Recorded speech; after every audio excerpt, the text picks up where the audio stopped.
Tinangay ng rumaragas ang baha ang isang pickup sa barangay Parwaya sa Alamada, Cotabato.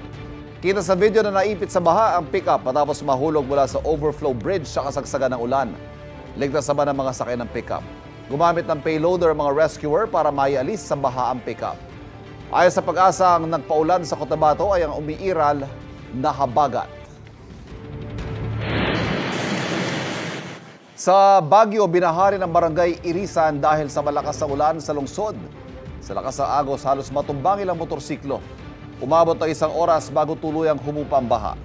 Ramdam din na malakas na ulan sa Lawag, Ilocos Norte. Sa bayan ng San Nicolas, binahang ilang kalsada.